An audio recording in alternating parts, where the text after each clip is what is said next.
tidak bisa dilepaskan dari tiga hal. Kalau tadi Kiai Amsori Bukhari mengatakan tinggalan Hadratus Syekh itu sepertinya tinggal pesantren Tebiren dan NU. Iya, nggak salah.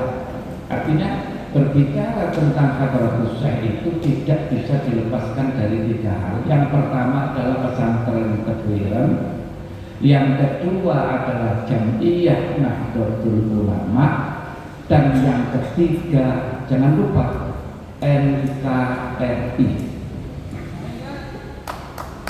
Nggak bisa dilepaskan. Pesantren Tebiren jelas karena beliau yang mendirikan. Dan hari ini kita melihat alumni pesantren Tebiren luar biasa. Ada yang jadi ketua PBNU, ada yang jadi ketua KPI. Ya. Padahal dulu waktu mondok biasa-biasa sebenarnya. Biasa-biasa. Ini saya juga heran ini ya. Ini santri saya kok bisa jadi dokter gitu loh. Itu jurusannya dari mana? Itu kalau nggak barokah nggak begitu ya. Terus terang, dia itu ketua Prodisat dulu, forum diskusi santri saya. Kok bisa jadi dokter itu? Nggak tahu itu saya. Tapi kalau kita kembalikan lagi bahwa semuanya itu tidak terlepas dari keberkahan para kiai, tentu tidak bisa seperti itu. Makanya kalau dulu orang banyak yang pesimis ketika ada saudara tetangga mau memondokkan anaknya. Anakmu kamu pondokkan besok mau jadi apa? Mau makan apa? Itu dulu. Tapi sekarang kalau ada orang bertanya seperti itu, ya kita jawab. Ibu mau anaknya jadi apa? Monggo. Mau jadi presiden kayak Gus Dur, pondok. Mau jadi wakil presiden kayak Kiai Ma'ruf Amin, santri Tebiren itu lagi. Mau jadi gubernur, mau jadi bupati, jadi anggota DPR, jadi ketua KPI. Semuanya bisa ditempuh di pesantren. Nah, malah yang nggak mondok, yang kuliah-kuliah itu belum tentu jadi ketua RT saja belum tentu. Makanya alhamdulillah pesantren Tebiren itu sampai sekarang masih eksis dan menebar barokahnya. Saya tahu rahasianya santri Tebiren kok. Kenapa mereka tidak terlepas? Ya, santri Tebiren itu kalau berangkat sekolah selalu lewat makom. Dia sempatkan berhenti sejenak di makom itu sekedar untuk tawasul kirim Fatihah kepada Hadratus Syekh. Wa usulihim wa urulihim. Itu setiap kali berangkat. Maka tidak heran kalau anak-anak itu ketika di pondok biasa-biasa bahkan turun-turun tok aja ya, ketika lulus itu ya macam-macam jadinya. Masya Allah. Nah ini tidak bisa dilepaskan faktor keberkahan daripada Hadratus Syekh. Nah, yang kedua, tidak bisa dilepaskan juga ketika kita berbicara tentang Hadratus Syekh, tidak bisa dilepaskan dari Jam'iyah Nahdlatul Ulama. Karena beliau salah satu muassis utamanya.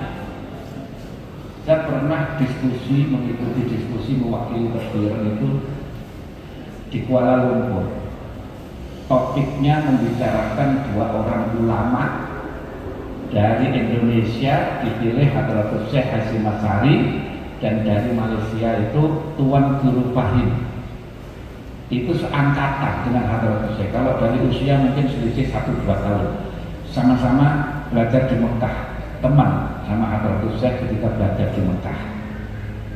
Kalau Hadratus Syekh Hasyim Asy'ari punya cucu Kiai Haji Abdul Rahman Wahid atau Gus yang menjadi presiden, maka Tuan Guru Fahim ini mempunyai cucu Datuk Abdullah Ahmad Badawi, mantan Perdana Menteri Malaysia. Jadi sama-sama melahirkan pemimpin negara. Waktu itu dibahas macam-macam. Dan Tuan Guru Fahim itu mendirikan pesantren dan madrasah.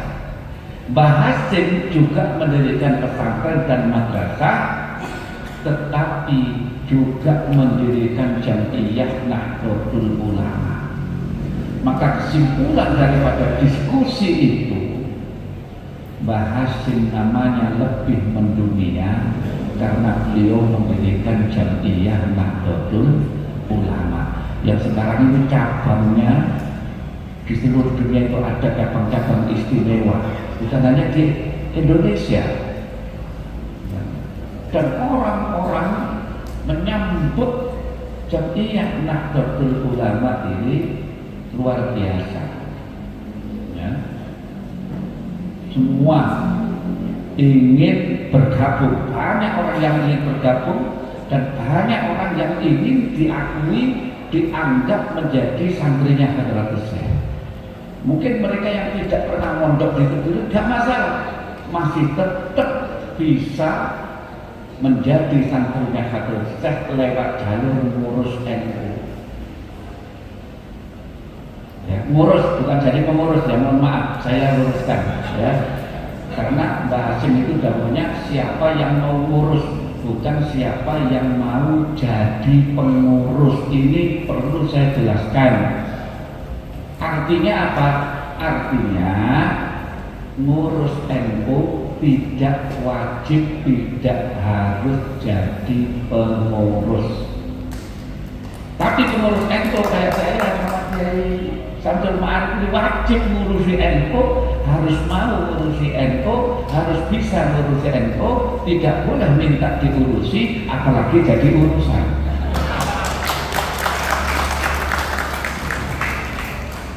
Makanya saya selalu katakan, NU itu menggunakan istilah masa khidmat, masa pengabdian, tidak menggunakan istilah masa kerja. Mohon maaf, beda. Masa khidmat itu mengabdi. Kalau menggunakan istilah masa kerja, ya saya khawatir jadi pengusaha itu jadi pekerjaan nanti. Akhirnya nyari-nyari ya. Padahal masa mengabdi.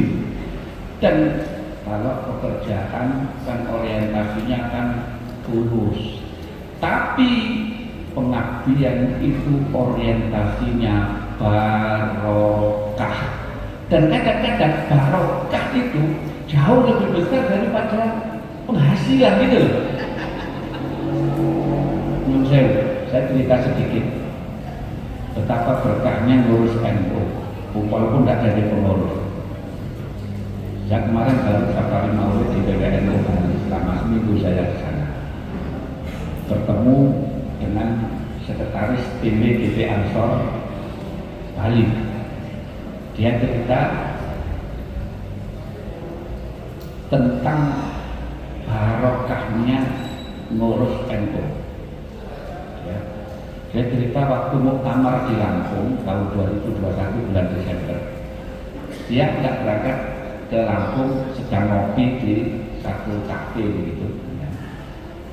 Makanya pengurus Ansor itu pakai kopiah yang ada lambangnya NU.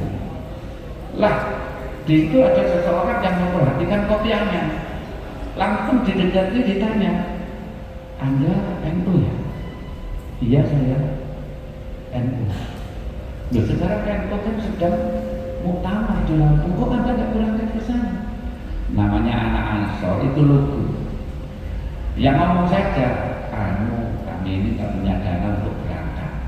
Pengurus Ansor kan dia gitu lugu. Mendengar alasan nggak berangkat itu, orang ini non-muslim, orang ini langsung bilang, sudah sekarang saya berangkat. Gak usah mikir kamu darah kafir. Lih, mengeluarkan uang 15 juta untuk bekal menuju Lampung, tiket pesawat, hotel, makannya selama mungkin 2-3 hari sana itu langsung.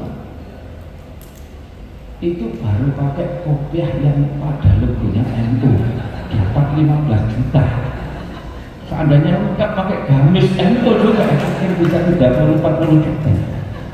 Jadi dia ketendengan, tertegun, sehingga nggak sempat tanya, nggak sempat minta nomor WA, nomor HP dan sebagainya. Dicari-cari sampai sekarang belum ketemu lagi. Nah inilah keberkahan ngurus NU walaupun nggak jadi pengurus. Maka ya belum sewu, saya selalu memberikan motivasi kepada pengurus ya. Jadi ngurus NU itu gampang, jangan dibuat angkot, jangan dibuat berat ya. Ngurus NU itu mudah, gampang, tapi yang susah itu ngurusi pengurusnya.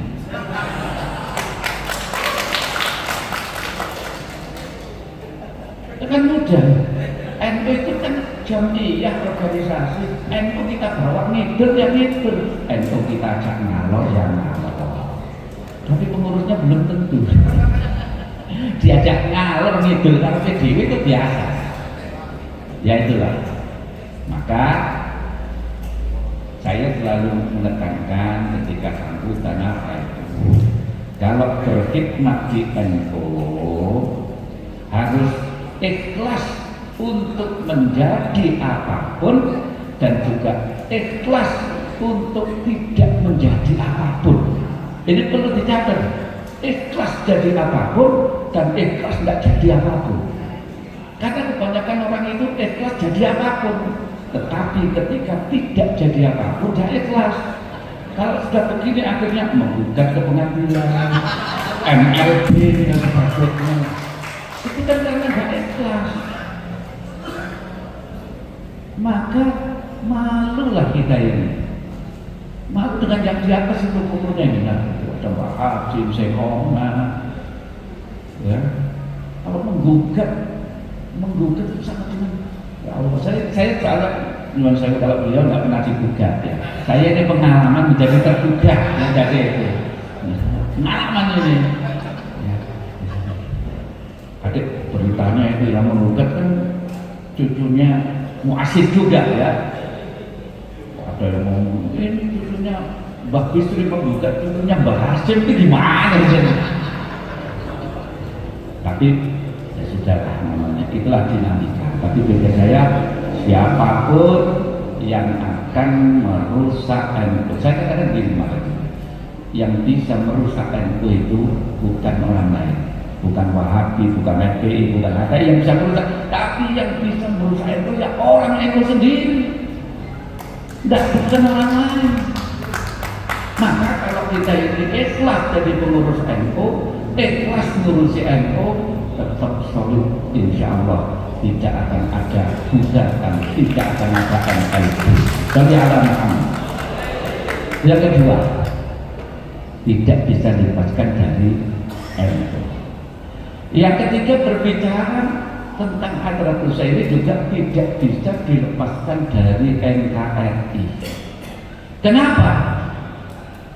Karena saya katakan pendiri-pendiri NU itu adalah juga pendiri-pendiri NKRI. Jangan lupa, Mbah Hasim ini pahlawan nasional.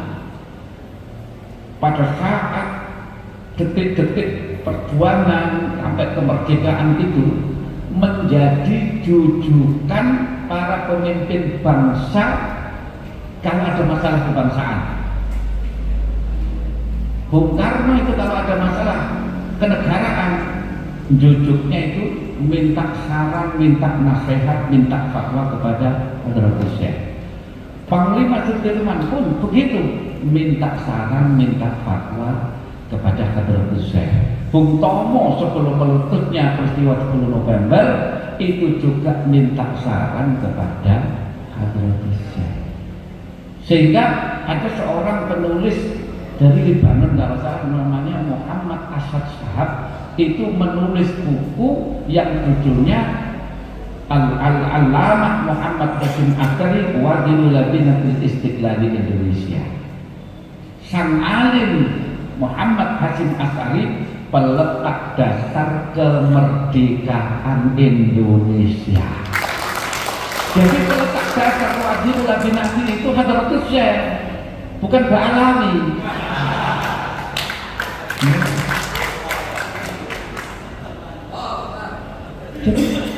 Jadi begitu.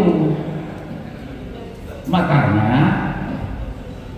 satu-satunya jamiah yang masih komitmen untuk menjaga keutuhan NKRI itu sepertinya Jamiah Nahdlatul Ulama.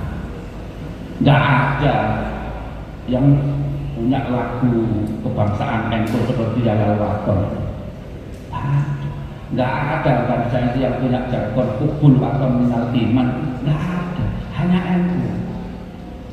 Saya pernah diprotes karena kita menggunakan kubul atau minal iman, ya, protes begini ya, atau mungkin minhum ya.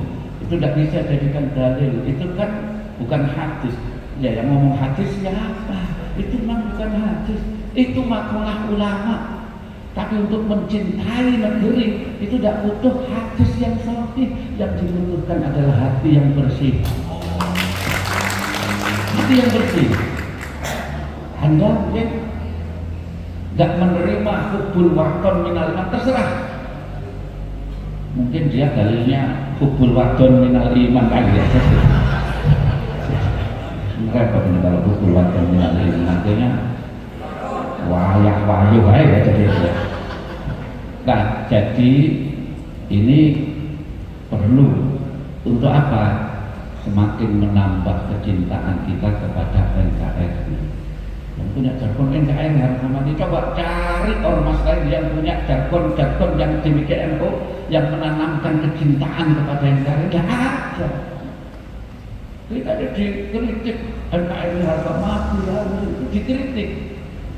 Tapi bagi kita tidak penting kritik itu, ya, tidak penting kritik itu. Apalagi kalau agama cuma hanya sekedar dibid'ahkan, dikafirkan, dimusyrikan, itu kecil. Gus Dur itu sudah apa ya, sudah tuwuk kalau orang Jawa bilang apa bahasanya, tuwuk itu sudah tuwuk dikafirkan, sudah tuwuk dihina-hina, dikatakan buta mata, buta hati, itu Gus Dur dikafirkan. Tidak terima hanya sekedar di fisik, tapi terus dikafirkan. Bahkan Gus Dur itu pernah ada kelompok yang mengatakan Gus Dur itu tidak masuk surga, Gus Dur itu masuk neraka karena apa? Terlalu toleran, terlalu baik dengan orang non muslim. Mereka kan mengatakan non muslim itu kan kafir, gitu aja kan. Kita perhalus non muslim, ya kafir juga aslinya. Nah begitu. Tapi Gus Dur ya enteng saja. Ketika dilapori Gus, panjenengan dikafirkan oleh si bulan agama, itu dikafirkan besok baca syahadat sakti gitu aja. Kok repot itu Gus Dur gitu. Makanya Gus Dur itu sangat dicintai, bukan hanya oleh warga NU, bahkan orang-orang non muslim pun sangat mencintai Gus Dur.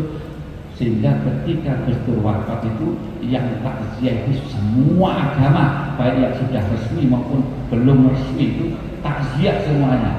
Saya ikut menemui waktu itu. Bahkan ada pemuka agama yang ini apa? Pakaiannya itu agak aneh seperti pendekar Shaolin gitu. Saya tanya, Anda ini dari agama apa? Dari agama tahu. Nah, itu belum resmi jadi agama. Mungkin kalau betul masih hidup bisa jadi agama resmi juga, itu agama tahu. Nah, itu begitu sampai beberapa hari setelah Gus Dur dimakamkan itu ada sekelompok pendeta yang takziah. Nah, setelah takziah ini pendeta dari ngobrol di depan pondok Kebiro itu, ngomongnya ya tentang Gus Dur juga. Ya ada pendeta yang bilang, saya dengar Gus Dur ini dikatakan kafir oleh kelompok Islam yang lain. Bahkan Gus Dur ini divonis tidak masuk surga, Gus Dur pasti masuk neraka karena sering apa istilahnya terlalu toleran, bahkan meresmikan agama dan gak bisa bersuara kemudian masuk neraka. Maka pendeta yang paling sepuh itu akhirnya menenteramkan teman-temannya, teman-teman gak usah sedih, Gus Dur itu sahabat kita, telah kalau Gus Dur itu ditolak masuk surganya umat Islam, kita ajak Gus Dur masuk surga kita saja. Saking cintanya sama Gus Dur itu, pendeta-pendeta itu pingin ngajak Gus Dur untuk masuk surga mereka. Nggak tahu punya surga atau enggak itu ya dari saya. Itu saking cintanya. Ya. Maka ya kita semuanya ketika berbicara tentang NU, tentang Hadratus Syekh, tidak bisa dilepaskan dari tiga ini. Semoga kita semakin mencintai NU, semakin mencintai NKRI, karena itu adalah termasuk tinggalan-tinggalan daripada Hadratus Syekh Muhammad Hasyim Asy'ari. Mungkin itu saja yang bisa saya sampaikan. Kurang lebihnya mohon maaf. Assalamualaikum warahmatullahi wabarakatuh. Kami aturkan terima kasih yang sebesar-besarnya kepada guru kami yang tercinta Ki Haji Bami Abdul Aziz. Ada beberapa poin mungkin yang bisa kita ambil, bukan beberapa sebenarnya sangat banyak, tapi karena keterbatasan moderator, izinkan moderator menyampaikan beberapa poin yang moderator tangkap. Salah satunya adalah kita yang menjadi pengurus NU harus bisa mengurus NU, jangan malah diurus NU apalagi jadi urusan NU. Dan yang berhikmah mengurus NU ya harus jadi pengurus NU. Yang bisa merusak NU bukanlah orang lain tapi pengurusnya sendiri, karena itu menjadi ikhlas adalah penting bagi kita selaku orang NU. Satu-satunya jamiah yang masih menjaga kesatuan NKRI adalah NU.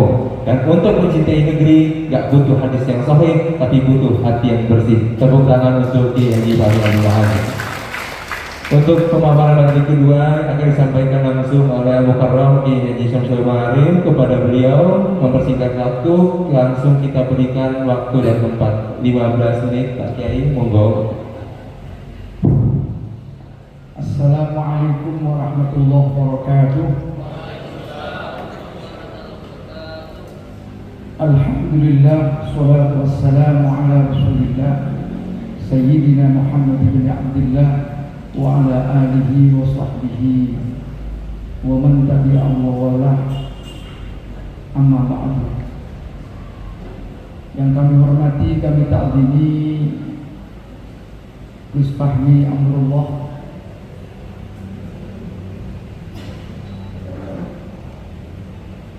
salah satu cucu Fadlul Syekh Haji Muhammad Hasyim Asy'ari. Ada Gus Obed. Gus Obed ini juga cucu mantu Mbah Wahab, karena beliau menantunya Bu Hisbiyah terakhir. Bu Hisbiyah ini putrinya Mbah Wahab. Sekarang Ketua Muslimat NU DKI Jakarta, Dr. Soleh, Pak Ibnu, dan moderator serta para kiai, terutama Ki Ansor yang kami hormati. Sebetulnya kalau Duriyah sudah bicara ini, idza qala Duriyah sakata al-ashab. Kita ini santri, kalau Duriyah sudah ngomong, santri ini ya cukup wabillahi taufiq wal hidayah. Karena Duriyah ini usul, kita ini furu'. Saya sering menyampaikan di warga NU. Jadi as-sandriyu yang qasimu ila qismain. Santri itu dibagi menjadi dua. Ada sandriyin hakikiyin wa sandriyin ma'nawiyin. Ada santri yang hakiki, yang pernah mondok, pernah ngerasain airnya pesantren, pernah makan mejanya pesantren, pernah liwat, pernah ngaji, itu santri yang hakiki. Tapi ada santri maknawi. Siapa santri maknawi? Mungkin tidak pernah merasakan pondok pesantren, tetapi tadi disebutkan mau khidmat kepada Nahdlatul Ulama. Jadi Hadratus Syekh tadi disampaikan oleh Gus Fahmi, saya anggap sebagai santriku, mondok juga enggak. Nah, masuk dalam kategori santri secara maknawi, bukan santri secara hakiki. Saya di WA sama moderator Pak Gus Fajar, suruh ngomong tentang korelasi agama dan negara, tentu dalam perspektif pemikiran Hadratus Syekh. Memang secara umum teori politik paling tidak ada 3 teori bagaimana hubungan antara agama dan negara. Pertama, kita mengenal teori politik yaitu integralistik. Agama dan negara itu satu kesatuan. Kita sering mendengar misalnya tokoh-tokoh seperti Sayyid Qutb atau orang-orang ikhwan dengan sering menyebutkan ad-dinu huwad daulah. Agama itu ya negara. Pokoknya negara itu satu kesatuan dengan agama. Mungkin meniru di Indonesia ya model-model partai PKS. Yang nomor 2 adalah teori liberal atau teori pemisahan agama dan negara. Agama itu sendiri, negara itu sendiri. Tidak ada agama dan negara. Agama yang kewajiban mengatur agama, negara juga mengatur negara. Mungkin teori ini dipraktekkan oleh Kamal Atatürk di Turki yang kita kenal dengan teori sekuler pemisahan agama dan negara. Jadi agama nggak ada hubungannya dengan negara. Sebagian mengadopsi para politisi, ya agama negara. Yang nomor 3 itu teori simbiosis mutualisme. Agama dan negara itu saling menguatkan. Walaupun bukan satu kesatuan. Jadi agama juga menopang eksistensi negara, negara juga menopang eksistensi agama. Dan inilah yang dipraktekkan oleh Hadratus Syekh Muhammad Hasyim Asy'ari. Saya sebetulnya menulis agak panjang tapi tahun 2007. Nanti ini akan mungkin masih layak untuk dijadikan kajian di muktamar pemikiran, karena itu agak panjang, agak serius, tapi itu dulu. Jadi biasanya orang sekolah itu pinternya kalau mau sarjana. Jadi kalau mau doktor itu di puncak kepintarannya. Tapi begitu sudah selesai dokter, bodoh lagi banget. Jadi kunta aliman, itu kunta muta'alliman. Anda itu dianggap pinter belum sarjana. Karena masih muta'allim, masih mahasiswa, itu dianggap pinter. Idza stagnaita, kalau sudah doktor, sudah tamat, itu merasa tidak anu lagi lah, merasa cukup itu. Wa idza stagnaita, jika Anda merasa cukup, merasa kaya, enggak baca lagi, fakunta jahila. Disitulah posisinya sebagai orang bodoh. Jadi kalau sudah selesai kuliah itu biasanya jadi bodoh lagi. maka saya sudah bodoh lagi. Jadi tulisan lama kayaknya saya pernah nulis mana gitu, kalau ketemu di file agak panjang ini tentang saya menulis tentang aktivitas dan materi dakwah. Kalau dalam pemikiran Islam itu sering disebut dengan gerakan dan pemikiran Hadratus Syekh Muhammad Hasyim Asy'ari.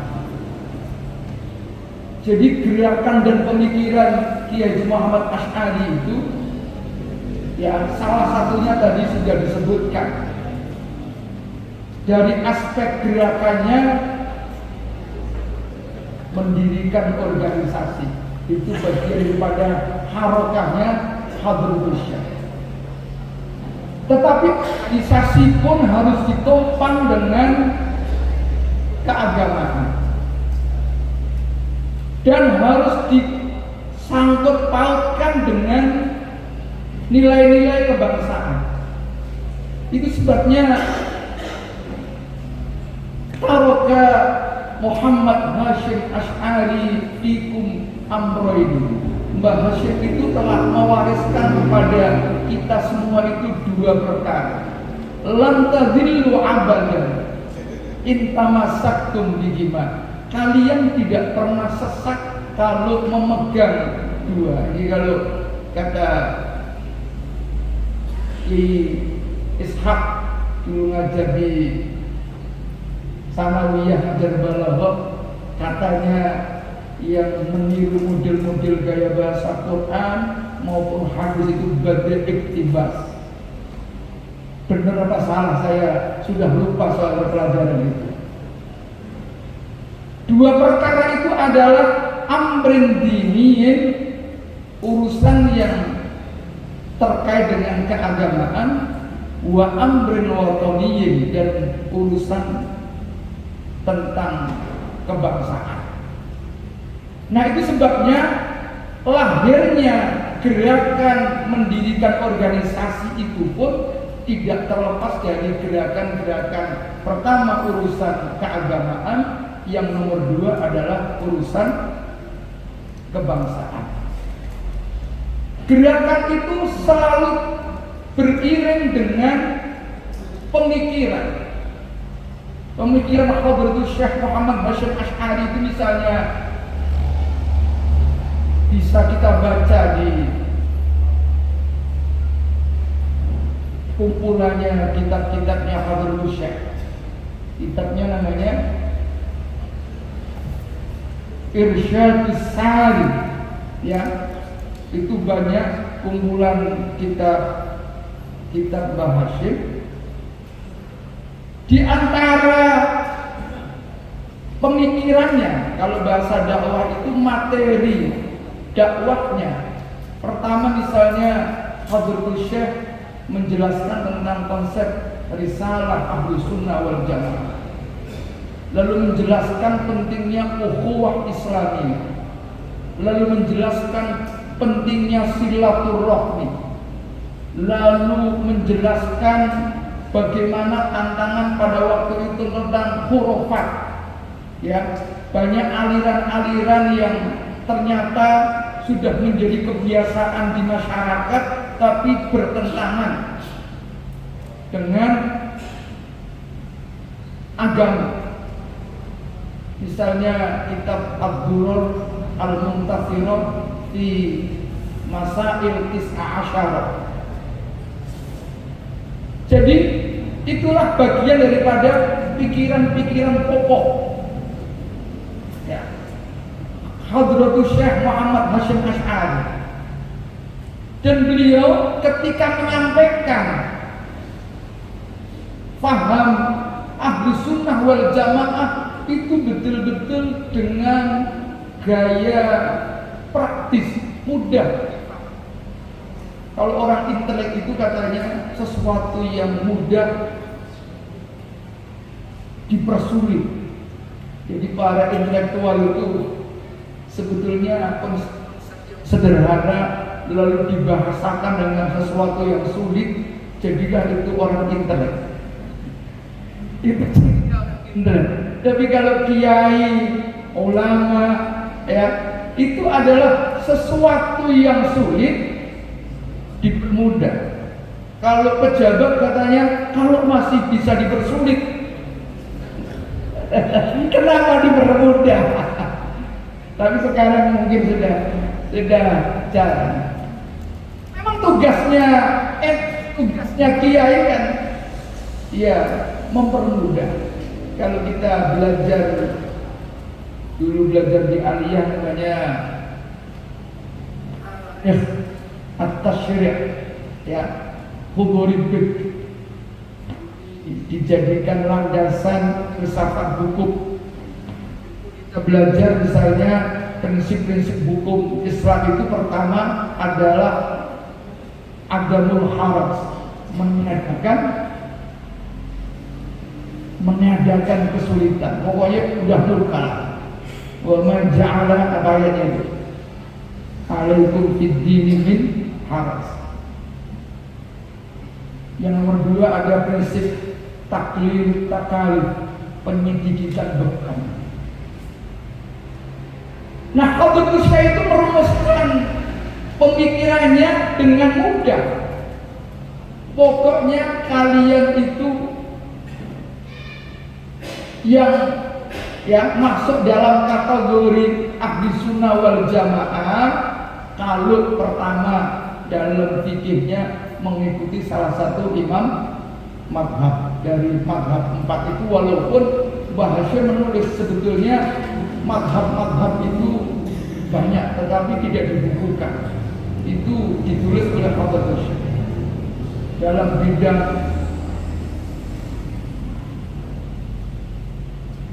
tauhidnya, akidahnya, misalnya mengikuti Imam Asy'ari dan Imam Maturidi. Sehingga Az-Zabidi menulis kitab Ithaf As-Sadatil Muttaqin, syarah dari kitab Ihya Ulumuddin. Ini Az-Zabidi ini Pak Alawi Pak Alawi Mas Habib ini populer di kalangan kita, menyebutkan idza utliqa ahlus sunnah wal jamaah fal muradu bihim al asy'ariyah wal maturidiyah. Jika yang diucapkan kata ahlus sunnah wal jamaah, maka yang dimaksud adalah pengikut Asy'ari dan pengikut Maturidi.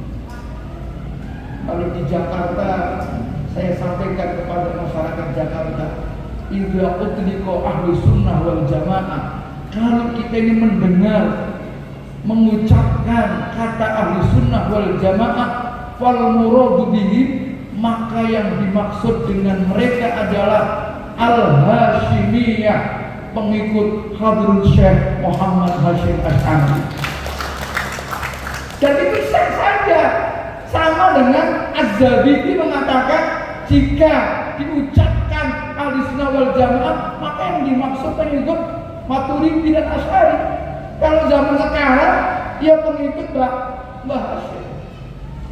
Saya populerkan di Jakarta itu misalnya al-Battawiyuna kulluhum nahdiyun illa man abad.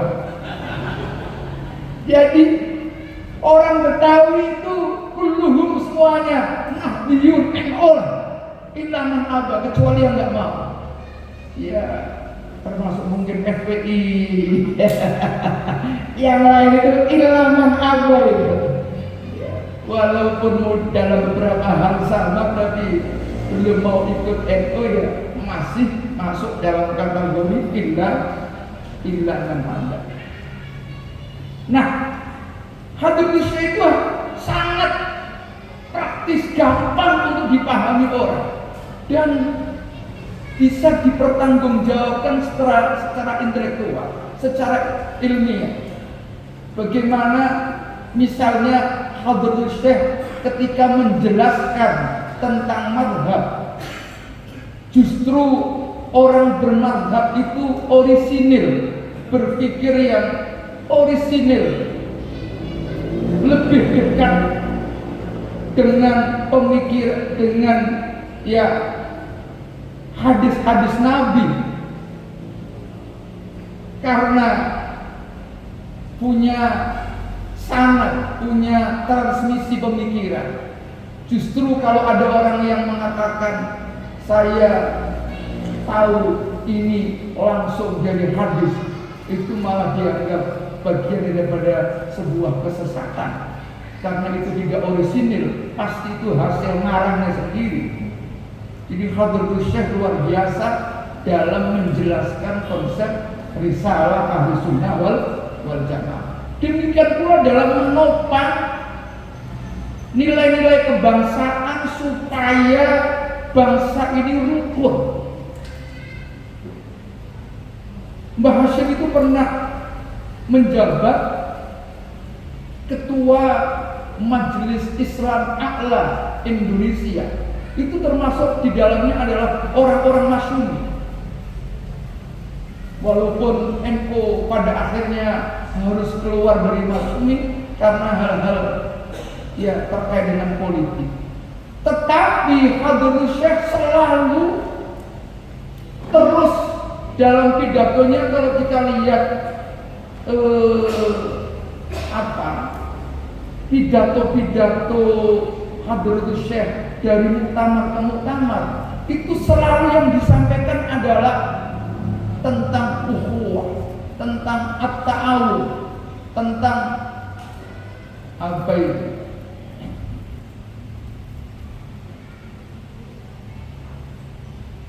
Ya, tentang persatuan, tentang kasih sayang, ta'alluq.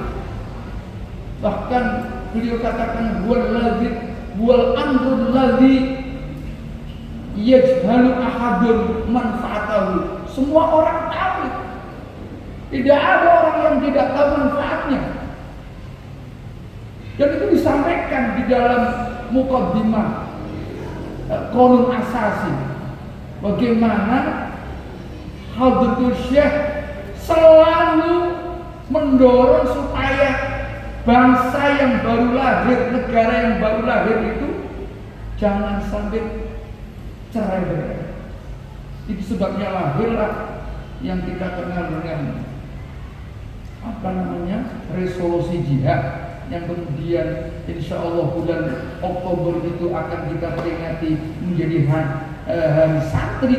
Itu adalah luar biasa komitmen Hadratus Syekh Muhammad Hasyim Asy'ari dalam mempertahankan negara kesatuan Republik Indonesia dengan ya resolusi jihadnya. Orang-orang yang berada dalam radius berapa itu 90 kilo ya, itu punya kewajiban secara syariat ya untuk ikut melakukan jihad, mempertahankan negara kesatuan Republik Indonesia. Saya kira itu dulu, kurang lebihnya mohon maaf. Wallahu muwaffiq ila aqwamit thoriq. Assalamualaikum warahmatullahi wabarakatuh. Warahmatullahi wabarakatuh. Ketika ini beliau untuk kabar di Haji Syamsul Ma'arif.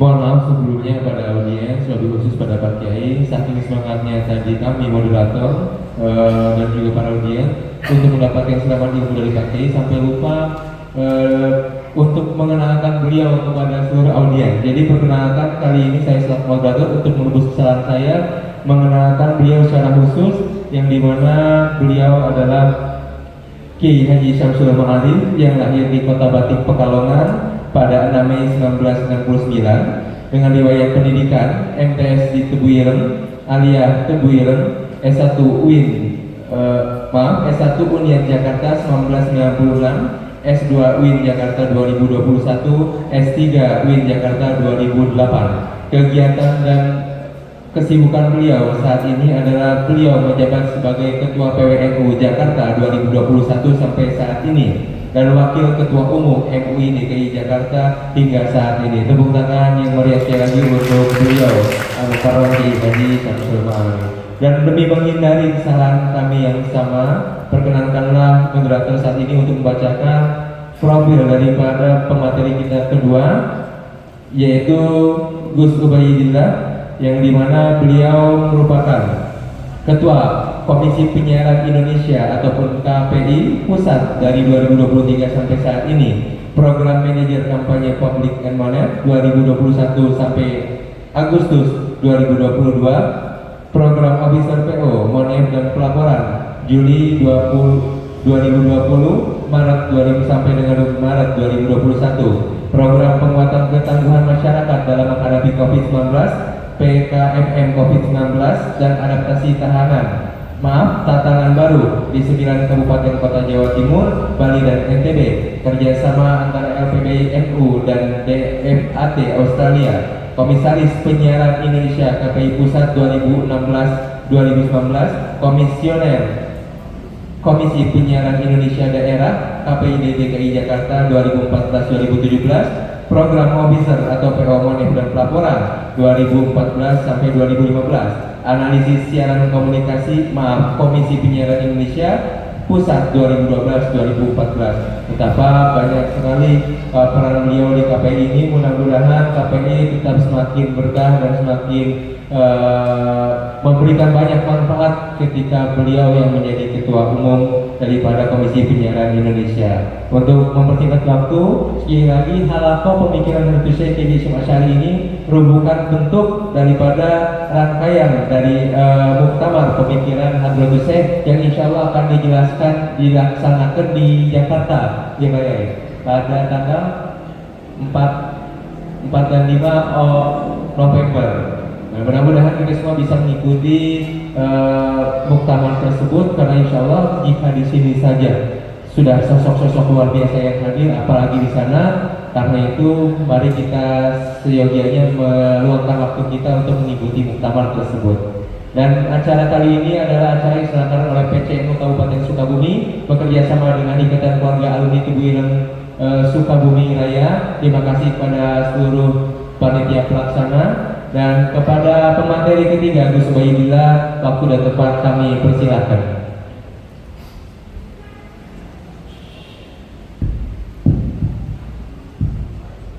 Bismillahirrahmanirrahim. Assalamualaikum warahmatullahi wabarakatuh. Alhamdulillahirrahmanirrahim. Wassalatu wassalamu ala asyrofil mursalin sayyidina wa maulana Muhammadin wa ala alihi washabihi ajma'in. Amma ba'du. Yang kami muliakan dan sama-sama kita banggakan, kita hormati Kiai Kami Abdul Habib, beliau itu pada presiden kami, termasuk pemerintahan Presiden Beliau dan juga Ketua PCNU Kabupaten Jombang. Mudah-mudahan beliau selalu bersama kita, baik KPNU, pengurus KPD dimanapun berada. Dan biasa beliau kemarin dari Cilacap, Madiun, dan hari ini bersama kita di Sukabumi dan nanti sore di Indramayu.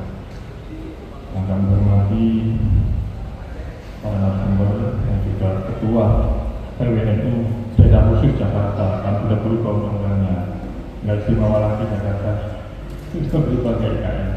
Ya, Haji Samsul Ma'arif, senior saya di Tubuh Ireng dan juga ketua pilihan saya yang mana Samsul menjadi wakil sekretaris PWNU di Jakarta. Menghormati Gus Ibnu yang juga narasumber, yang saya muliakan oleh Surya Presiden Kabupaten Sukabumi, Kiai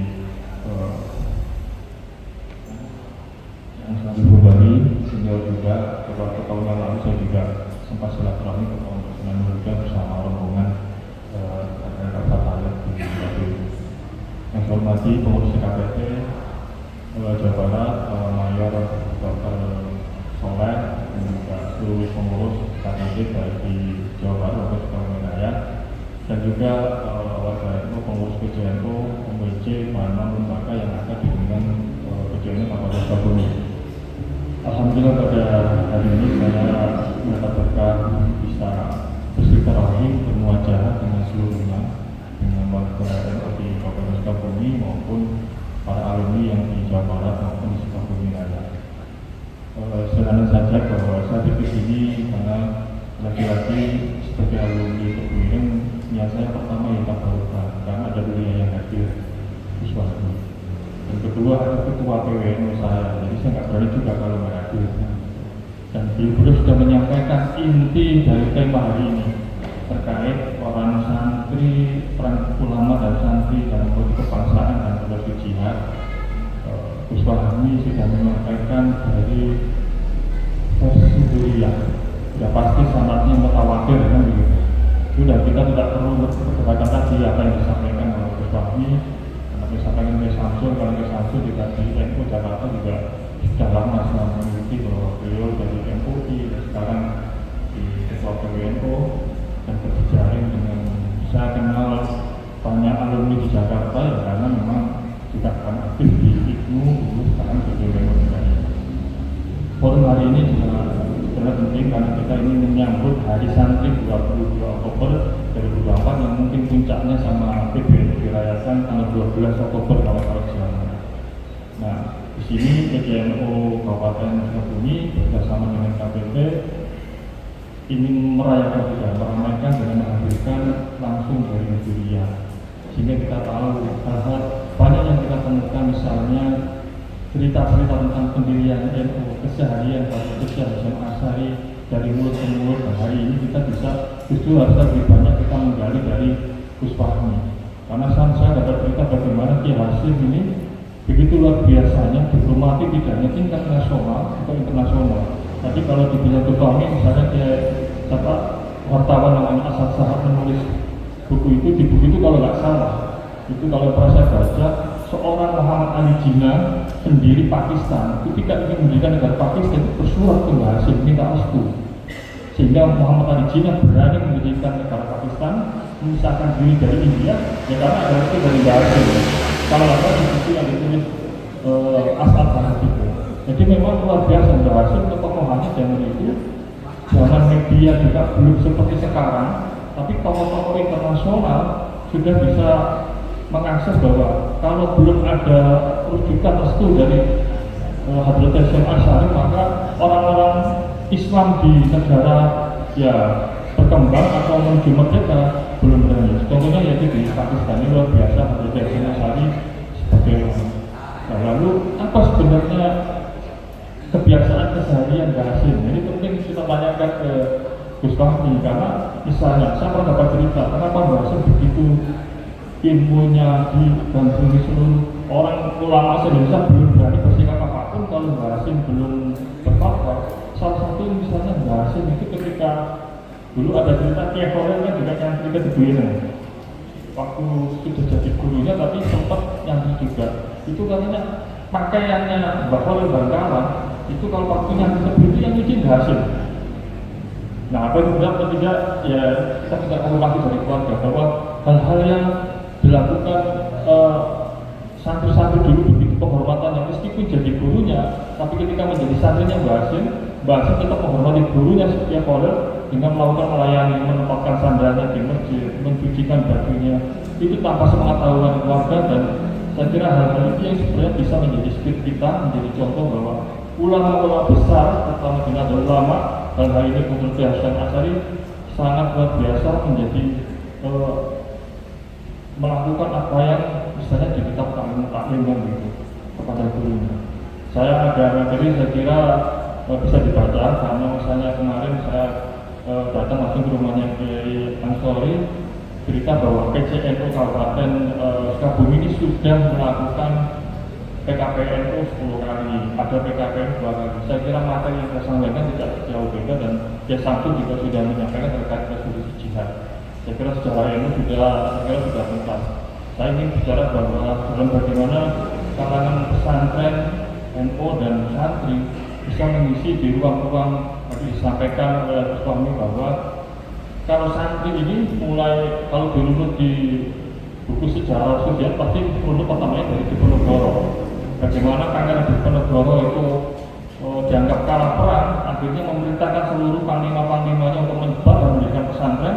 Dan salah satunya adalah wali ke Jombang, yaitu Kiai Abdul Salam atau Mbah Simha, yang akhirnya mendirikan pesantren Tambak Beras, yang akhirnya menyebar menjadi Tebuireng, Denayat, dan sebagian ke Pekalongan. Nah, begitu juga di Magelang menjadi pesantren Tegalrejo. Ya dari situlah akhirnya mantan-mantan panglima perang Diponegoro meneruskan perjuangannya lewat jalur pesantren, dan akhirnya ketika Ki Hasyim Asy'ari menjadi pengasuh Tebuireng dari dalam menjadi Rais Akbar NU, menggelorakan semangat melawan penjajahan. Dan akhirnya resolusi jihad 22 Oktober tahun 45 ketika Belanda mau menjajah lagi, ya saya mengeluarkan fatwa itu sehingga menggerakkan para kiai, para santri untuk, dan endingnya adalah 10 November arah Surabaya. Tadi ceritakan misalnya Bung Tomo juga minta fatwa itu berhasil. Begitu juga Soekarno, kan dapat cerita bahwa Bung Karno itu ketika tebing itu berhasil disuruh kayak wiritan atau tawasulah gitu dulu selama 40 hari. Yang sekarang kalau salah menjadi tempat makamnya Mbah Hasim dan keluarga Kebumen. Jadi Soekarno 40 hari sana. Tapi lagi Mbah Hasim tidak hanya memberi bekal secara keilmuan, tapi juga secara spiritual orang-orang yang minta fatwa dan dukungan ke Kebumen, bahkan seluruh pejuang-pejuang juga diberikan hal yang sama. Karena cerita dari keluarga, kebetulan saya menjadi bagian keluarga Kiai Abdul Wahab Baskulo. Kiai Wahab ini anaknya masih ada 6 yang hidup. Ada punya Muhamaro, ada punya Mafuko, ada punya Hizbia, ada Gus Hasib, ada Gus Rokib, dan Bu Mujida. Itu pernah bercerita bahwa dulu ketika para santri mendapat pembekalan keagamaan dari Mbah Hasim dan Kebumen, maka sebelum pulang mereka datang ke Tanah Boros melakukan pembekalan isu-isu politik, kepemimpinan. Ya nanti kalau sekarang ya ada ke DPKPN, UMKM itu sudah dilakukan, memang dulu belum dilembagakan secara resmi, tapi itu dilakukan. Bagaimana pentingnya para santri dalam rangka merebut kemerdekaan diisi terkait pemimpinan keagamaannya di Kebumen, tapi terkait ilmu ya kanuragan, ilmu bagaimana lobby dengan pihak manapun itu dilakukan dalam proses. Jadi lengkap bagaimana Mbah Hasim dan Mbah Wahab memberikan penguatan-penguatan pada satu, sehingga tapi sebelum berangkat ke Cibarusah Laskar Hizbullah yang menginisiasi menjadi dari unsur sekarang TNI, salah satunya kan tidak hanya TNI tapi juga Hizbullah. Bahkan tahun 65 dengan pimpinan Kiai Abdul Khalid Hakim, sebenarnya saya diskusi dengan beberapa tentara ya TNI bahwa sebenarnya embrio dan inisiasi Badan Intelijen Negara itu adalah Kiai Abdul Khalid Hakim. Dan ini yang itu harusnya negara juga memberi apresiasi. Dan hari ini kita tahu banyak sekali kiai pesantren, terakhir adalah Kiai Abdul Samsul Arifin kalau salah menjadi pahlawan nasional. Saya kira masih banyak sekali kiai-kiai yang harus didorong menjadi pahlawan nasional. Sudah Mbah Hasim, Mbah Hasim, Mbah Wahab, Kiai Abdul Khalid. Nah ini pentingnya ke depan terkait apa yang harus disampaikan untuk mengisi dari santri ke depan. Minimal di Kabupaten Sukabumi ini kan adalah besarnya, ada RTN-nya. Kita ini butuh pendorong PBNU agar PC seluruh PW-nya juga menuliskan sejarah NU di lingkungannya masing-masing. Karena penting, kalau PBNU sudah selesai lah, mau Asif, Mbah Hasim, Mbah Wahab, Mbah Bisri, Mbah Holil, tapi yang misalnya siapa sih tokoh yang merintis awal NU di Sukabumi? Ini juga harus kita suarakan. Mungkin ada kiai-kiai yang selama ini mastur yang harus disuarakan. Dan kita bisa mendorong menjadi pahlawan nasional. Karena pada waktu itu lagi-lagi media, selagi yang punya inisiatif media waktu itu bahwa membeli percetakan di Surabaya mungkin tidak mengcover seluruh kiai yang ada di Indonesia, hanya sekitaran Jawa Timur, Jakarta, tapi bagaimana di wilayah Jawa Barat ada basisnya Priangan, Pantura yang juga punya kesempatan dan memperjuangkan. Karena saya punya pengalaman ketika memproses gelar pahlawan Kiai Hasbullah tahun 2013. Bagaimana saya mendatangkan para sejarawan, itu mereka menyatakan tidak ada yang Kiai Wahab sebagai pejuang. Karena orang-orang dari Jawa cuma menemukan buku. Kalau kita kuliah di UIN, itu ada mata kuliah metodologi studi Islam. Di situ ada Subhan Ki Hasyim Asy'ari. Kiai Wahab cuma ceritakan 3 baris. Ini nggak mungkin jadi pahlawan nasional. Akhirnya saya datang ke perpustakaan PBNU, saya kopi semua bekas-bekas NU zaman Kiai Wahab, saya berikan. Dan setelah itu kita undang namanya Pak Ahmad Gonggong di haul Kiai Wahab di Tambak Beras. Ketika mereka ke Ambon, kita tanya gimana Kiai Wahab. Ternyata Kiai Wahab ini kalau dari data sejarah telah menjadi pahlawan nasional.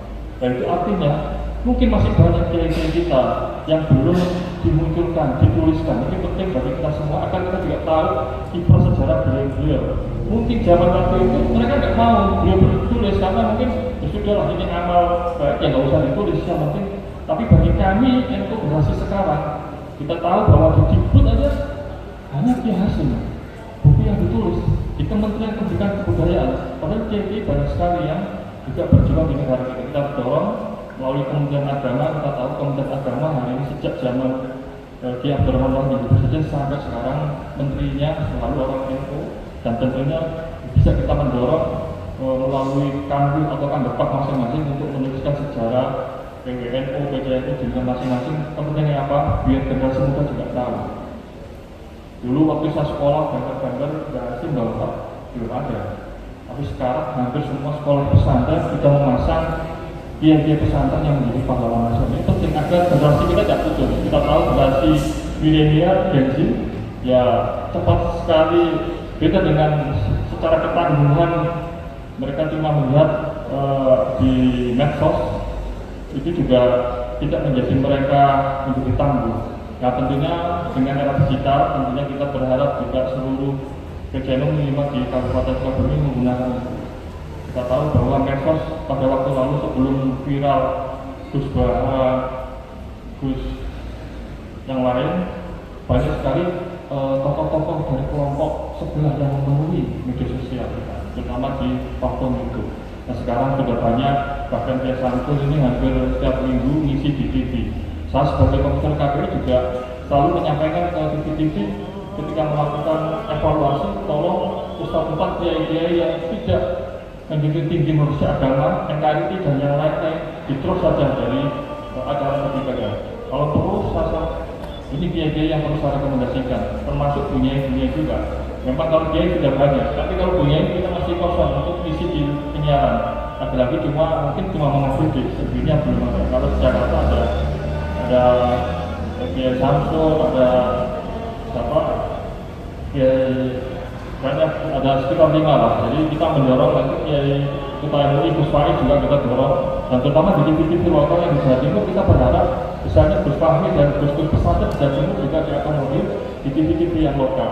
Lagi-lagi Ahlussunnah wal Jamaah yang dulu kita mengaji lewat kitab-kitab pesantren harus dibunyikan di lembaga penyiaran maupun media sosial. Memang kalau kerja-kerja di media sosial kita tidak bisa satu hari 2 hari, harus ada yang tekun. Minimal di media Kabupaten Sukabumi minta yang LTM yang misalnya hari ini kita cuma hanya segini yang mungkin kegiatan, tapi kalau disiarkan melalui channel YouTube dan yang lain-lain, pasti daerah lain, teman-teman di KPP Jawa Barat maupun yang lain juga hadir, bisa menonton dan bisa menyaksikan apa yang menjadi bicaraan. Dan kalaupun ada kegiatan yang lain apapun, kalau bisa memang diundang. Saya kira di Kabupaten Sukabumi juga, Biro TV juga ada media-media online dan media cetak. Kepentingannya apa sih? Kita tidak hanya bunyi di ruang ini, tapi juga nanti bisa menjadi database.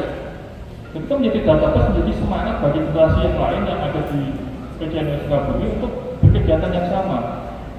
Karena dengan kegiatan yang luar biasa ini, kalau tidak ada hanya di sini, maka akan selesai dengan orang di sini. Tapi kalau ini dibaca, misalnya hari ini saya pernah ditemukan lembaga pikiran ketika menyebarkan beberapa nama. Lagi-lagi ukuran orang masuk di TV itu satu punya medsos. Sekarang kiai-kiai yang punya medsos sudah lumayan, tapi kalau di tingkatnya kabupaten provinsi masih jarang. Dan itu menjadi ukuran mereka. Selain di alumni pesantren, ternyata kalau nggak punya medsos itu menjadi pertimbangan juga. Nah kita berharap kiai-kiai muda di Sukabumi maupun yang sepuh juga tidak alergi untuk menggunakan media sosial sebagai sarana dakwah ke depan. Karena ini penting, perebutan kuasa di ruang dunia maya ini juga penting, karena mereka ini cepat. Termasuk tadi disinggung oleh Kiai Ansori bahwa bagaimana menghidupkan lembaga, bahwa PCNU Sukabumi sudah luar biasa melakukan kemandirian. Ada komite NU ini juga penting. Memang isu filantropi di lingkungan NU ini masih belum menjadi mainstream. Hanya beberapa PCNU yang sudah memulai, misalnya Cilacap per bulan itu sekitar 4 miliar mereka mendapatkan dari koin NU, sehingga mereka membangun masjid, musola, pesantren itu sudah menjadi biasa karena sumbangan koin itu kembali ke masing-masing MWC maupun kantin masing-masing. Nah ini mudah-mudahan juga bisa ditiru oleh teman-teman di Kabupaten Sukabumi bahwa orang NU itu sangat punya potensi untuk melakukan nyumbang ke lembaganya sendiri, dan itu harus dikembalikan ke warganya lagi dalam bentuk kegiatan baik di NU-nya maupun Libanonnya Ansor Ibnu Muslimat Fatarat, sehingga kegiatannya dari warga NU kembali ke warga NU. Dan ini harus karena kita tahu bahwa lembaga filantropi yang ini besar, misalnya Bendera Pesawat, ACT dan lain-lain, itu lagi-lagi kebanyakan mereka mengambil orang yang nyumbangnya itu juga dari orang yang. Kenapa kita punya namanya Lajisnu? Kita tidak kembali ke rumah kita, karena ketika menyumbang itu maka manfaatnya juga diterima oleh warga ini sendiri. Bapak Ibu sekalian, teman-teman KBD, mungkin itu yang saya sampaikan. Tentunya ke depan dengan semangat dan jihad dari santri tahun 2008 kita sama-sama bisa mengisinya, bahwa santri tidak perlu takut untuk mengisi ruang-ruang tadi sampaikan Gus Fahmi, pemerintahan, mulai presiden sudah pernah kebuiran, wakil presiden kebuiran dari pesantren juga, wakil ketua BPN juga, Ki Idam Khalid juga pernah. Jadi semua orang dari pesantren sudah pernah mengisi pemerintahan. Jadi tinggal sekarang kita meneruskan, kita mau ikut jadi presiden, jadi wakil presiden, jadi ketua DPR, MPR, jadi menteri, semua sudah ada tujuannya. Tinggal kita lagi pesantren kadang ini soal alternatif Gus Fahmi. Mungkin perlu juga ada ijazah dari santri-santri yang sudah berproses untuk meningkatkan pekerjaan bahwa dan proses apapun. Saya ini nyalon KPI di DKI, lalu KPI pusat 2 kali. Saya nggak modal apa-apa. Modal saya setiap ada pemilihan apapun yang saya ikuti, saya pakai ke Jombang, tawasulan pada santri itu saya. Ini ada cerita lucu saya sampaikan. Tahun 2010, tidak lama setelah Gus Dur meninggal, saya kursus di Pari Kediri bahasa Inggris. Setelah 6 bulan, saya mau pulang ke Jakarta lagi. Saya tahu salah di situ, berhasil. Waktu itu kan aku di pagar ya. Batu nisannya saya terus saja gini.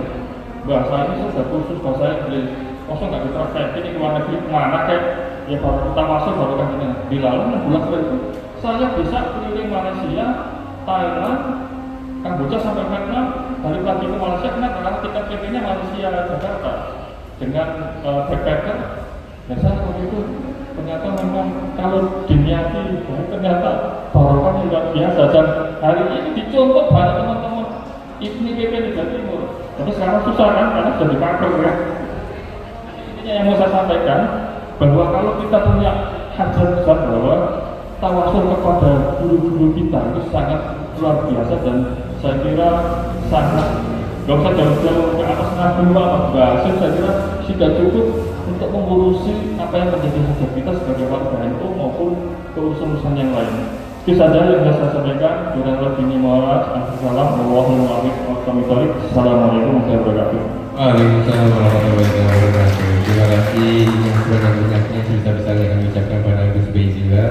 Ternyata beliau ini selain sosok figur yang hebat dalam hal penyiaran, beliau juga merupakan sosok yang hebat dalam segi organisasi. Beliau ini pernah aktif juga di IPNU, IPNU, dan juga PMIJ dan beberapa organisasi lainnya, termasuk tadi di LPBI, PBNU, dan juga wakil sekretaris PWNU DKI Jakarta. Terima kasih Gus Zubair. Satu hal yang saya ingat dan saya akan camkan dari Gus Zubair adalah santri jangan pernah takut untuk menjadi apapun dan dimanapun. Nah, mudah-mudahan ini semua juga bisa menjadi bekal untuk nasihat kita pada anak-anak kita agar senantiasa menjadi santri yang hebat dan bermanfaat dimanapun berada. Dan untuk ini ada.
Baik, kita lanjutkan dan untuk materi terakhir insya Allah akan disampaikan oleh Gus Ibnur Rahman M.Par MBA yang dimana beliau lahir di Jakarta 13 Januari 1982 dengan riwayat pendidikan non formal Pondok Pesantren Tebu Ireng tahun 99, General Marketing Management Prasetya Mulia University 2017, Certified International Project Management USA Institute 2018, Certified of Human Resource Professional Atmanja University 2021, Certified of Human Resource Management Cornell USA 2022, Certified of Human Resource Strategic Business Partner IPMI 2023, juga S1 Pariwisata Universitas Trisakti, S2 Hotel Management Universitas Sakti, S2 Management Business and Administration Telkom University.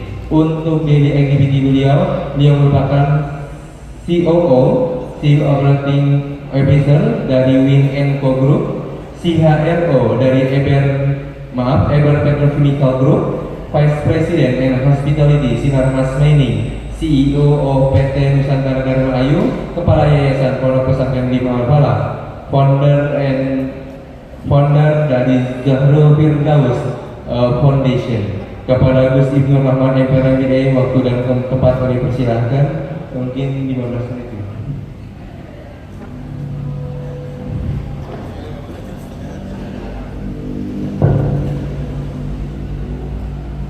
Assalamualaikum warahmatullahi wabarakatuh. Alhamdulillahirabbil alamin. Allahumma shalli ala sayyidina Muhammad wa ala ali sayyidina Muhammad, amma ba'du. Yang sama-sama kita hormati dan kita muliakan guru kita semua, Kiai Haji Fahmi Amrullah Hazik, yang merupakan pengasuh Pondok Pesantren Putri Tebu Ireng sekaligus cucu dari Fadlatul Syekh Kiai Haji Hasyim Asy'ari. Yang sama-sama kita hormati, kita muliakan para narasumber yang telah memberikan banyak sekali manfaat dan ilmunya. Yang pertama, Ketua PWNU DKI Jakarta Kiai Haji Samsul Ma'arif. Yang kedua, Gus Ubaid, itu adalah Ketua KPI Pusat yang alhamdulillah juga merupakan zuriat dari Nahdlatul Ulama.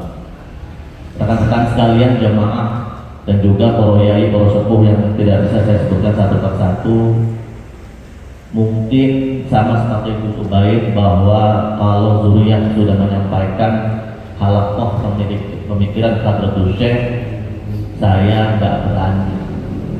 Saya mungkin hanya sedikit saja bercerita dari sisi kemandirian ekonomi atau mungkin sejarah tentang saya nyantri sampai sekarang, yang mudah-mudahan dari sedikit cerita tersebut bisa diambil manfaat untuk rekan-rekan dan jemaah sekalian. Jadi kalau tadi Gus Fahmi cerita, saya ini termasuk santri yang nyeleneh, mondok aja itu luar biasa, gundul ini sering banget dulu, ya. Nyantri jarang sekali ngaji. Kalau sekarang saya duduk sampai dengan di posisi saat ini, ini merupakan sebuah keberkahan dari Fadlatul Syekh Kiai Hasyim Asy'ari. Saya lulus Tebu Ireng tahun 99. Alhamdulillah nilai-nilai saya itu selalu ranking 1. Jadi saya di MA Madrasah Aliyah itu dari kelas 1 sampai lulus ranking 1. Memang saya itu dari SD sampai SMA sampai dengan mondok selalu ranking 1, alhamdulillah. Dapat rank terbaik se-Jombang saat itu, dan piala Gubernur Pak Sudirman saat itu gubernurnya untuk lomba debat ilmiah SMA se-Jawa Timur saat itu. Tapi Gus, saya itu sebetulnya dapat beasiswa di IAIN Jakarta full semester 8. Tetapi saya tuh merasa kalau saya masuk di IAIN jadi kiai. Nah, ayah saya, kiai saya kiai, masa sama gitu. Saya nyeleneh. Jadi saya pengen suatu hal yang berbeda, rekan-rekan jemaah sekalian. Jadi saya nggak ambil tuh IAIN. Saya malah pergi ke seperti Kang Ubed. Saya ke Pare. Saya 1 tahun di Pare belajar khusus bahasa Inggris. Nah ini cikal bakal yang mungkin saya sendiri nggak tahu kok sejarahnya, dari mondok, dari pesantren belajar bahasa Inggris Bibarokatil bahasa Inggris, saya ambil S1 dan S2 saya, jurusannya nyeleneh. Itu bagian hotel manajemen. Jadi tetap pengembangan hotel dan juga pariwisata. Jadi saya 10 tahun berada di dunia pariwisata, 5 tahun saya berada di Timur Tengah, saya dinas di Dubai dan juga di Oman. 4 tahun saya kembali ke Indonesia, terakhir saya di Hotel Mulia Senayan Jakarta, saya di Shangri-La, Manado Oriental, dengan jabatan terakhir saya waktu itu sebagai direktur di Hotel Mulia Jakarta. Alhamdulillah gak lama-lama di hotel itu. Selesai di hotel, saya ditarik untuk bekerja di Sinarmas. Jadi di Sinarmas alhamdulillah saya sudah 10 tahun. Nah di Sinarmas ini saya bekerja di Sinarmas yang bagian pertambangan. Nah sekarang itu ini tak tambang, yang mungkin saya bisa tarik guys. Dengan rekan-rekan yang bisa. Jadi di Sinarmas itu teman-teman sekalian sebetulnya ini salah satu mungkin nanti ada kaitannya dengan kemandirian ekonomi. Dulu belum ada, Sinarmas itu punya pilar yang namanya tambang batubara atau mining. Mungkin teman-teman tahu bahwa Sinarmas itu pilarnya yang pertama ada APP, Asian Pulp and Paper untuk kertas. Ada Smart Agri untuk yang bikin minyak goreng ya, kayak Filma mereknya sekarang. Ada juga Sinarmas Land bergerak di bidang properti. Nah, Sinarmas Mining ini pilar yang paling buncit. Nah, Sinarmas Mining ini kenapa didirikan? Karena APP atau Asian Pulp and Paper pabriknya, kertas itu mesinnya membutuhkan batu bara. Nah, daripada kita ambil batu bara dari tempat lain, maka dibuatlah sebuah perusahaan namanya Sinarmas Mining, sehingga ini yang namanya kemandirian ekonomi awalnya berarti. Kalau sekarang contoh di depan saya ini ada satu merek minuman nih. Saya mungkin ini bukan Aqua ini Lavida. Nah, di Sinarmas bayangkan karyawan kita 400.000, itu belum dengan kontraktor dan subkontraktornya.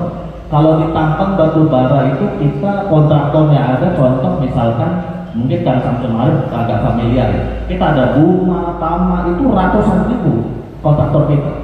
Nah, kemandirian ekonomi itu adalah bagaimana menciptakan sebuah peluang dari dalam sendiri. Contoh, kalau tadi menciptakan tambang batu bara karena memang ada kebutuhan batu bara untuk pabriknya APP, Asian Pulp and Paper. Nah, mungkin teman-teman kalau pergi ya ke Alfa, ada satu minuman namanya Pristine. Itu punya Sinarmas. Kenapa ada Pristine? Bayangkan dulu kita karyawan, kalau minum pakai Aqua, gengsi kalau misalkan nggak pakai Aqua, maka daripada kita keluar uang untuk Aqua, ngegedein Aqua punyanya Danone, yang mendingan kita bikin minuman sendiri.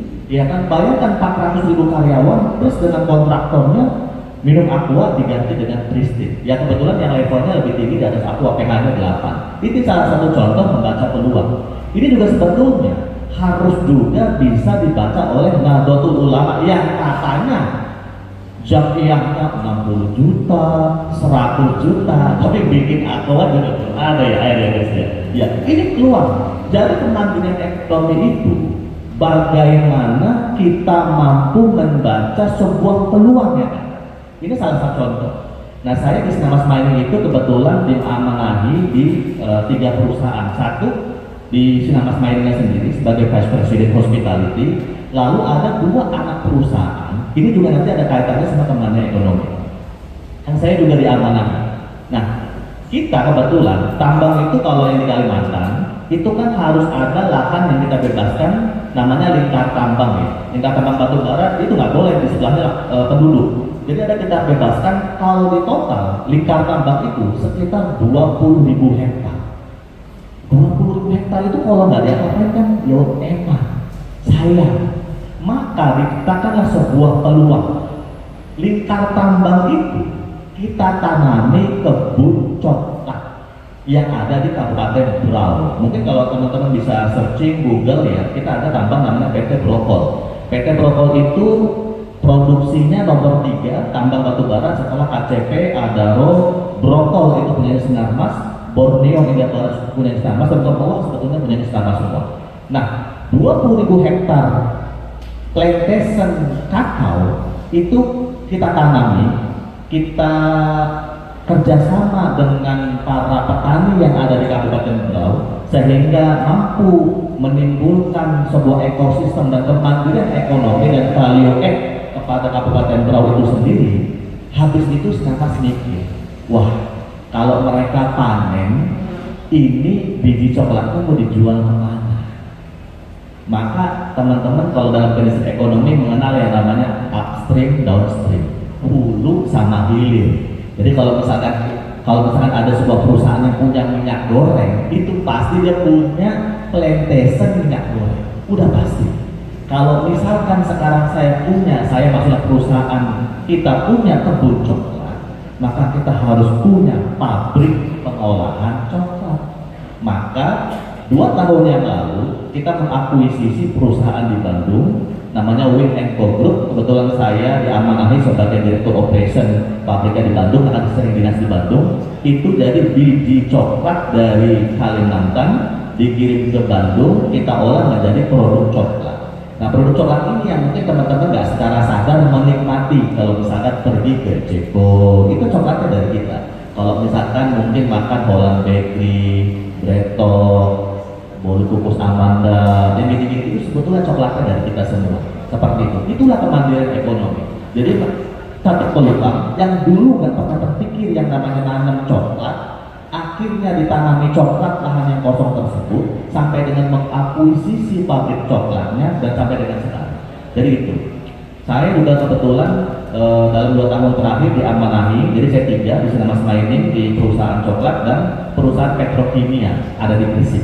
Jadi kalau negerinya itu petrokimia Gresik, kita punya namanya Eber Petrochemical yang kebetulan produksi kita menciptakan satu bahan chemical namanya resin yang dibeli oleh perusahaan-perusahaan cat seperti Nippon, Nippon Paint dan sebagainya seperti itu.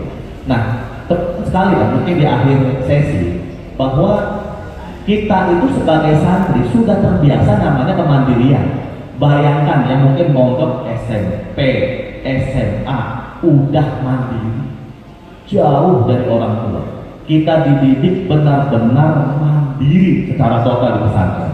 Selain dari ilmu agama, jadi kalau bicara kemandirian sebetulnya pesantren ada sebuah lembaga satu-satunya yang mencetak para santrinya secara mandiri. Itu yang pertama.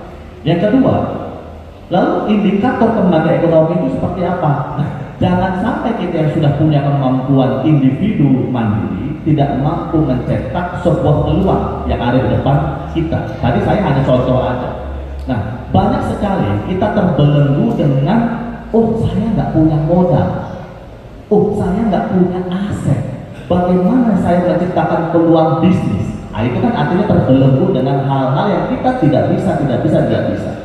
Contoh, memang dipikir yang sekarang yang namanya Gojek itu punya aset. Itu hanya satu aplikasi mengumpulkan kebutuhan daripada customer dengan tukang ojek. Gojek.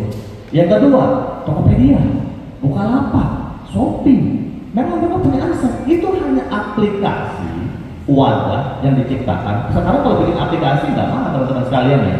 Apalagi kita sekarang, jangan sampai gaptek sosial media nih, harus IG, TikTok, YouTube, semua harus punya. Para kiai muda, kiai, semua harus sekarang kita berjihad di sosial media. Itu mereka semua, bukan aset. Nanti mungkin di sesi terpisah itu namanya valuation. Jadi mereka itu menciptakan sebuah peluang, hanya menggabungkan antara supply dan demand. Hanya menggabungkan antara supplier dengan buyer, itu di tengah-tengah. Menciptakan sebuah value. Ada satu lagi, saya sampai tercengang ya. Satu perusahaan Amerika namanya WeWork International. Valuasinya itu 600 miliar. Nggak punya aset. Mereka hanya menciptakan satu bisnis namanya co-working space. Nah, ini satu peluang contoh misalkan. Bayangkan, co-working space itu kan tempat kerja-kerja ya. Mungkin di NU ini banyak lahan-lahan yang nganggur, di bawah itu tuh aulanya luar biasa luasnya. Atau mungkin sekarang Pos Indonesia, Indomaret, Alfamart kan sudah mulai membaca peluang taruh kursi, taruh meja untuk orang bisa bekerja. dengan internet. Dulu dianggap oleh 7-Eleven. Coba bayangkan, NU ada co-working space-nya, orang datang, habis itu kembali ekonominya akan jalan. Mungkin dengan minimarketnya, dengan apapun yang bagaimana mampu menciptakan peluang yang itu menghasilkan revenue generator. Mungkin dari saya itu Kang Fajar, mudah-mudahan bisa sedikit menginspirasi dan memberikan manfaat. Assalamualaikum warahmatullahi wabarakatuh. Terima kasih yang sebanyak-banyaknya kami ucapkan pada seluruh speakers, pada seluruh narasumber yang hari ini hadir. Saya sudah melihat, mohon maaf Pak Kiai, sudah bagus. Ini nampaknya sudah tidak sabar para audiens ini menanyakan sesuatu. Jadi mohon izin, mungkin kita akan buka sesi pertanyaan. Kita batasi hanya berapa pertanyaan Pak? 2. Oke, hanya 2 pertanyaan. Kita mulai dari boleh diturunkan dulu terlebih dahulu.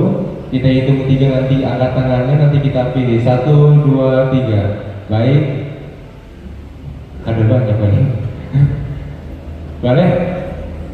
Dibantu mikir Mas operator? Oke. Ya. Ada lagi mikir? 1 bapak, 1 ibu. Ya.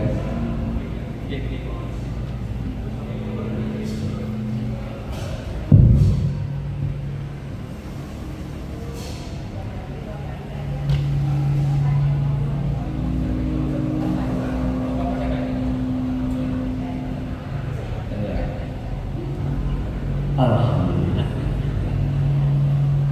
Assalamualaikum warahmatullahi wabarakatuh. Mohon izin Romo Yai Fahmi Abdullah beserta narasumber. Nama saya Raden Sukendar. Saya bukan alumni Tebu Ireng, tapi saya berharap bisa diaku menjadi santrinya Hadratus Syekh Hasyim Asy'ari.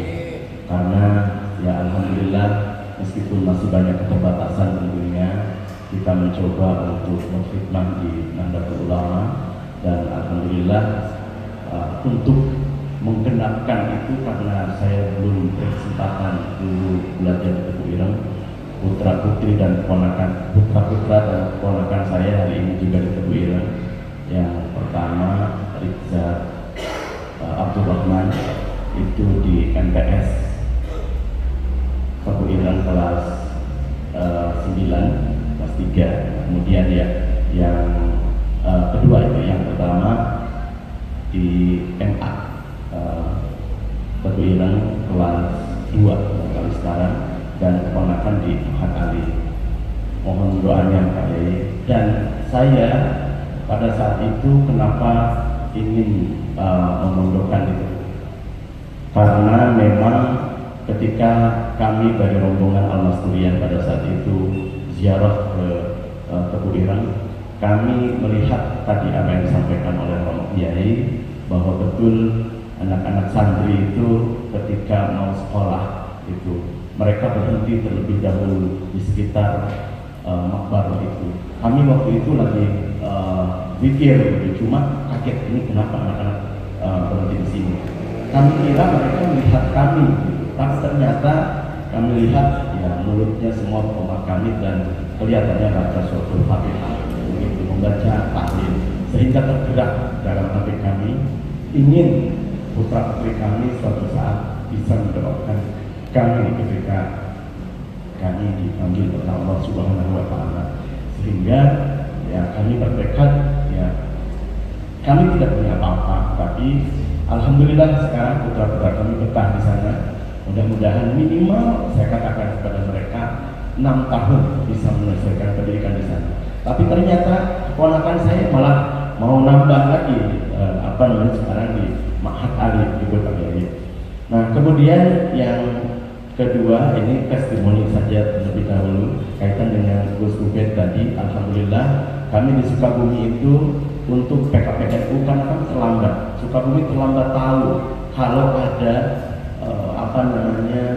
sistem kaderisasi yang luar biasa. Pada saat itu saya diberitahu tahun 2020. Awalnya kami dari Lakesdan PJNU Kabupaten Sukabumi membeasiswakan 12 orang untuk ikut PKPNU di Bogor. Sehingga dari 12 itu alhamdulillah di Sukabumi sudah 12 kali PKPNU. Namun ya berikutnya karena ada moratorium dan pergantian sistem, sekarang alhamdulillah baru 2 PKPNU di Kabupaten Sukabumi. Mohon doanya dari para kiai, kedepannya masih tetap kami semangat untuk berkhidmat di Nahdlatul Ulama. Nah kemudian yang saya ingin tanyakan, kami itu masih punya penyakit hati di Sukabumi terutama.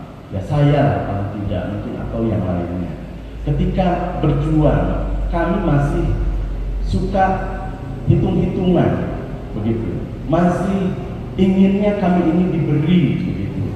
Nah, kami masih memperhitungkan ongkosnya berapa, begitu. Ketika diundang oleh PCNU atau yang lainnya, tolong berikan resep kepada kami. Tolong berikan dosis. Mungkin Hadratus Syekh juga Mbah Wahab Rasulullah dan yang lainnya pernah menyampaikan kira-kira untuk membangun semangat masyarakat Kabupaten Sukabumi yang menurut saya sebenarnya secara amaliyah itu Nahdlatul Ulama. Akan tetapi sampai detik ini gerakannya kita masih ini. Tadi Al-Mukarram guru kami Kang Marsa menyampaikan kita sudah buatkan kantor, akan tetapi kantor masih belum bisa disiarkan lebih jauh. Jadi mohon resep kepada kami, apakah mungkin dari Hadratus Syekh atau bahwa Rasulullah dan yang lainnya agar kami ini punya dosis yang tepat untuk membangun semangat di Kabupaten Sukabumi, harakah gerakan Nahdlatul Ulama ini agar betul-betul masyarakat Kabupaten Sukabumi betul-betul menyadari dan pede bahwa kita ini orang NU loh. Orang NU itu tadi disampaikan oleh Romo Yai, kita itu ya diwarisi oleh Hadratus Syekh bukan hanya jamiah, tapi ternyata bahkan negara kesatuan Republik Indonesia. Tapi kenapa kita masih belum pede dan masih dalam hati kami itu masih hitung-hitungan begitu. Padahal Hadratus Syekh sudah berjanji, sudah menyampaikan bahwa yang mau lulus NU tadi akan diangkut santriku. Santriku akan didoakan husnul khotimah hingga akhir hayat. Jadi sekali lagi tolong berikan kepada kami resep dan dosis yang tepat agar di Kabupaten Sukabumi NU semakin berkibar. Amin. Ya Allah ya Rabbal Alamin. Siapa kita? Siapa kita? Siapa kita? Terima kasih. Inilah surat al-Nasaqin. Allahumma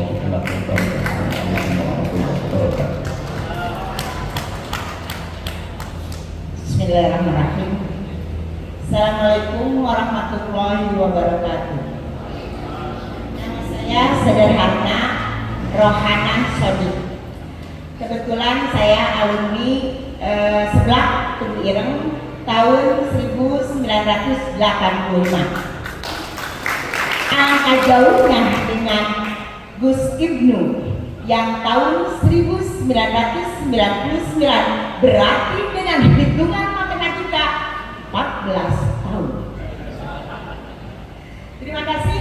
Saya akan satu pertanyaan yang sederhana tapi harus berkembang di Kota Sukabumi dan Kabupaten Sukabumi. Apa? Yang terhormat Gus Fahmi, alhamdulillah telah hadir.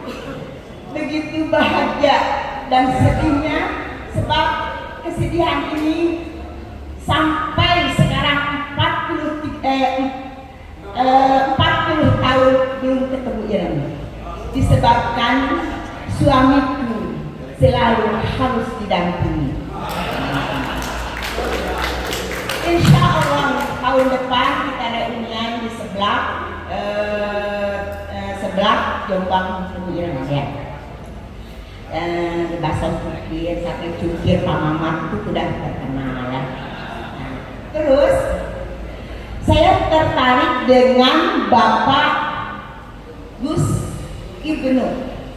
Hebat sekali, nakal tapi berhasil ya. Orang-orang NU itu kebanyakan bukan tapi pegawai Allah. Otomatis semangatnya hebat, otomatis niatnya hebat karena Allah. Yang saya tanyakan berhubung berpacu dalam waktu, belum ibadah sholat, bagaimanakah memberikan motivasi kepada umat Islam agar bisnisnya hebat, bukan mencari pekerjaan tetapi menciptakan pekerjaan. Itulah warga Nahdlatul Ulama. Sekian saya mohon maaf. Wassalamualaikum warahmatullahi wabarakatuh.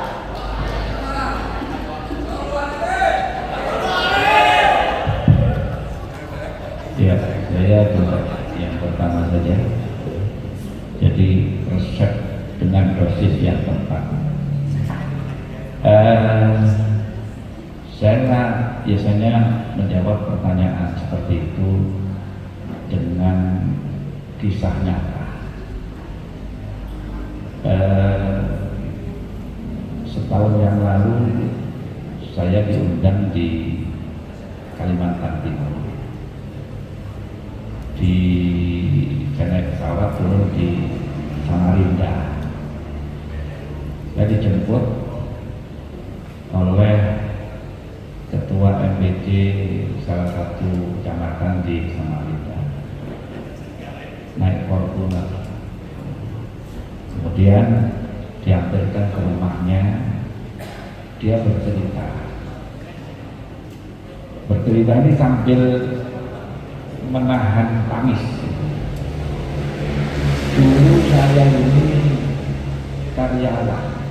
karyawan di sebuah toko on-retail kapal.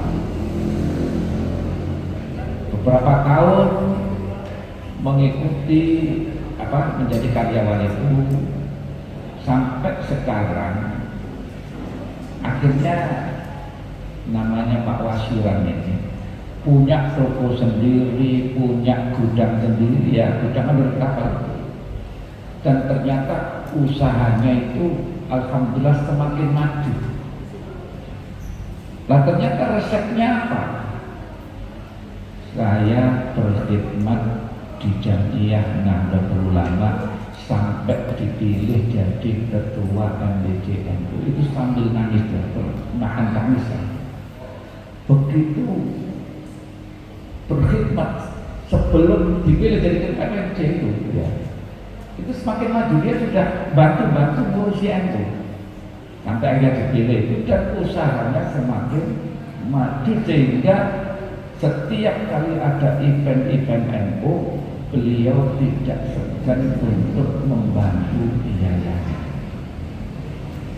Dan sampai sekarang ternyata usahanya bukan semakin, walaupun sering membantu NU mengeluarkan biaya NU, beliau tidak pernah perhitungan. Dia selalu membantu lah. Nah, kalau kita ini masih perhitungan, ya akibatnya seperti ini. Ya, jadi kadang-kadang nggak yakin aja ya. Tapi kalau kita yakin seperti itu, masya Allah. Jadi setiap kali saya acara bersama kita, beliau pasti hadir. Bahkan ini aslinya itu dari Gunung Kidul. Nanti tanggal 15 Oktober mengundang saya untuk setahun wafatnya ibunya dari Samarinda, dia akan datang dulu undang saya juga karena mungkin saking akrabnya. Jadi intinya resep kalau ingin untuk NU, ya kalau kita perhitungan boleh, tapi jangan teman-teman gitu. Perhitungan tapi jangan teman-teman, insya Allah. Dan ini banyak testimoni yang kalau saya sampaikan itu mungkin gak cukup. Keberkahan ngurus NU, bukan jadi pengurus ya. Keberkahan ngurus NU, insya Allah pasti apa yang disampaikan oleh Hadratus Syekh itu tadi saya katakan, kalau kita ini ikhlas di NU, berkhidmat di NU, bukan dalam arti dana atau materi yang kita, tapi keberkahan. Dan kadang-kadang keberkahan itu jauh lebih banyak dibandingkan dengan mungkin sebesar materi yang mungkin kita dapat hanya 1 juta 2 juta, tapi kalau namanya keberkahan itu insya Allah lebih dari cukup untuk semuanya. Nah jadi saya kira nggak perlu resep yang terima. Tanamkan keikhlasan untuk berkhidmat di NU, insya Allah semuanya akan diatur oleh Allah Subhanahu wa Ta'ala. Mungkin itu saja. Terima kasih Ki Haji Fahmi Amrullah. Mungkin ada tambahan dari yang lainnya? Cukup baik. Lanjutkan untuk pertanyaan kedua kepada Gus Ibnu, monggo dijawab. Terima kasih. Tadi saya ada sedikit menyampaikan supply dan demand atau bagaimana membaca sebuah peluang. Tapi ada satu hal yang sebetulnya belum saya sampaikan. Kita banyak sekali bisa atau mampu membaca peluang, tetapi tidak mampu atau tidak punya kemandirian atau keberanian untuk mengeksekusi. Contoh, Alfamart itu apa sih? Alfamart kan banyak sekarang. Alfamart itu nggak punya apa-apa. Yang pertama, jeroannya Alfamart itu yang dalamnya itu bukan punyanya Alfamart, itu retail punyanya milik perusahaan-perusahaan lain dari Unilever, mereka titik namanya konsinyasi. Lahannya punyanya siapa? Bukan punya Alfamart, punyanya para pemilik ruko yang franchise kepada Alfamart. Jadi Alfamart itu mampu membaca peluang bahwa ini ada perusahaan retail yang punya kecap, sampo, semua yang mau jualan nggak punya tempat. Tempatnya dulu adanya di Carrefour, Giant, Hypermarket, mungkin Fresh Market. Adanya di kota-kota besar yang itu hanya dibeli oleh kalangan menengah ke atas. Maka peluang itu dibaca nih sama bos Alfamart. Hadirlah di kota-kota kecil, bahkan hampir sekarang setiap jalan ada Alfamart. Franchise-nya bayar, Alfamart dapat duit. Keuntungan dari itu Alfamart juga dapat duit. Jadi itu namanya mampu menemukan antara supply dengan demand. Nah, lalu bagaimana kita menciptakan peluang itu menjadi tereksekusi? Yang pertama, kita harus mampu membaca peluangnya sendiri. Jadi kalau kita ingin menciptakan sebuah produk, marketnya ada atau tidak? Misalkan nih, ranting MWC PC. Di ranting itu dibaca dulu ada nggak marketnya. Kita mau mengeksekusi peluang apa? Misalkan tahlilan, yang kecil-kecil aja, tahlilan 20 orang. Oh ternyata tahlilan itu butuh jamuan jajanan pasar. Berarti ada demand, ada kebutuhan atas jajanan pasar tersebut. Udah pasti tuh, itu namanya dalam bahasa ekonominya captive market. Udah pasti ada pembelinya.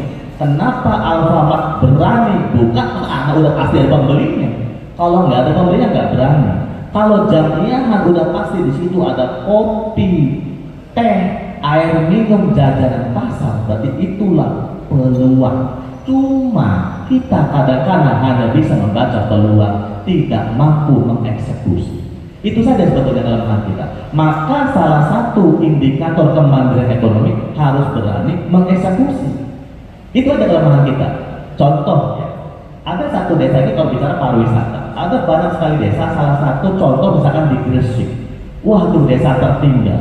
Sekarang desanya itu disulap dari kepala desanya. Itu artinya nggak ada wisatawan yang mau datang ke desa Gresik tersebut. Disulap menjadi desa wisata hanya bermodalkan 2,5 miliar. Yang 2,5 miliar itu patungan antar ini ya desa-desa ya. Sekarang menjadi destinasi terbaik dan mendapatkan piagam anugerah dari Sandiaga Uno, Kementerian Pariwisata. Dan ini Sukabumi luar biasa. Mungkin the next destination setelah Bandung. Orang dikit-dikit Bandung, macet, puncak macet. Coba ciptakan sebuah peluang pengembangan ekonomi pariwisata destinasi yang ada di Sukabumi. Monggo, mungkin MWC-nya Cuma ada nggak keberanian itu? Nah keberanian itu butuh pasti namanya modal segala macam. Itu nanti mungkin di skenario berikutnya. Mungkin dari saya itu, Gus Fajar ya. Terima kasih. Baik, terima kasih banyak kepada para narasumber. Karena keterbatasan waktu, saya yakin masih banyak yang ingin bertanya. Mungkin bisa disampaikan secara langsung melalui media sosial yang ada untuk Yai Samsul bisa menghubungi PWNU Jakarta, untuk Gus Ubed bisa melalui Instagramnya. Mungkin saya ini ya, Gus Ubed saya ini Ubaidillah_Sadewa. Untuk Gus Ibnu mungkin bisa langsung juga search di Instagramnya Ibnu Rahman Official. Untuk Gus Fahmi bisa ke Pondok Pesantren Tebu Ireng Putri. Jadi semua tokoh kita yang ada di depan ini insya Allah mengikuti perkembangan zaman. Jadi jangan sampai kita juga selaku